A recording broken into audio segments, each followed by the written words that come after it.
Hi, it's Emma Holmes from The Launch Queen, and I am going to take a question from Debbie. And let's have a look. Let's see what Debbie's asking. She says, how to focus when you think you've got to get all of your social media covered now. So this is about having multiple social media platforms. It's about thinking about Facebook, Twitter, LinkedIn, Pinterest, Google+, blah, de, blah, de, blah. You could get bogged down in social media. You could end up wasting hours and hours and hours of your life just trying to keep up to date with social media. So what is important is that you do 2 social media platforms really, really well. So think about where your crowd hangs out. Think about the places where you are most likely to find those people who would want to buy from you. Where would they be? Are they most likely to be on Facebook, or are they most likely to be on Pinterest, or are they most likely to be on Instagram or Twitter? And make the decision of the 2 main platforms that you're going to work with. So it might be, for example, my 2 main platforms at the moment are Facebook and Twitter. And they are the platforms that I make sure that my social media is really hot on, and that I'm doing and focusing on those particular platforms.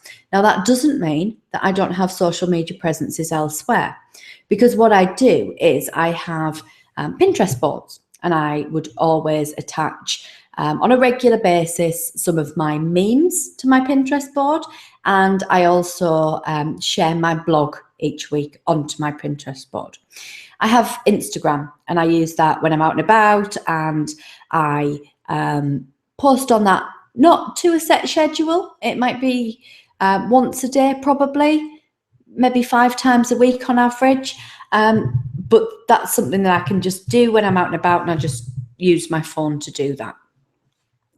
I have a Google Plus account, and on there I share my videos and I share my blogs. I don't really do any bespoke work on Google Plus at the moment to build my audience on there, but I have a presence on there.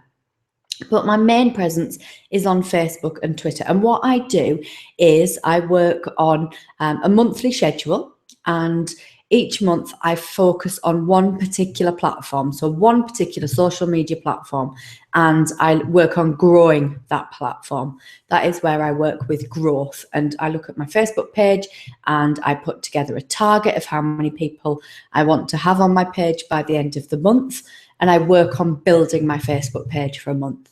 And then for the next month, I may well look at my Twitter account and say that I want X number of Twitter followers by the end of the month, and I work on growing my Twitter account. So you can't be everywhere all at once. So what I would suggest is that you pick 2 platforms. By all means, have a presence on them all if you want to have a presence on them all, but pick 2 and work for 3 months on those 2 platforms to develop them and to build them. I also recommend using one of the social media planning tools, something like Hootsuite. I personally use Hootsuite, where I can pre-schedule my tweets and I can pre-schedule posts to Google+. I usually do all of my Facebook work directly on Facebook and schedule it through Facebook, because that's the platform I am on the most. But making sure that you find quick and easy ways to do your social media. And there is nothing wrong with you putting the same content on all of your social media platforms. You don't have to forever come up with new content to go in different places. So a Facebook post for me may well turn into 3 or 4 tweets. My blog will be shared on both my Facebook page and on my Twitter account. And my memes will go on my Facebook, and they'll go on Pinterest, and they'll go on Instagram, and they will go onto my website. So think about the content that you can use in many different ways to various places, because one piece of content could become 10 different things to you.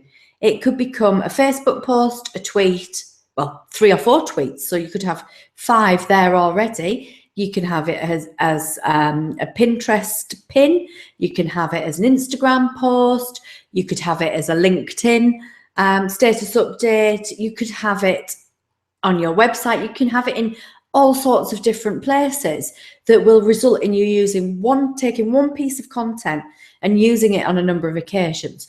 And also what I then do is at the end of each week, my virtual assistant goes into my Facebook page and she pulls out all of the content-rich posts that I've done on Facebook. So anything that's got some content within it, she'll pull them out and she'll save them into a document for me, because you can use them again. You can go through and you can use the same things again. It might be that you tweak them slightly, change them slightly. It might be that having them there purely inspires you to do another post, but keeping a content log will allow you to reuse, recycle, and everything does not have to be constantly brand new. Everything on every platform does not have to be different.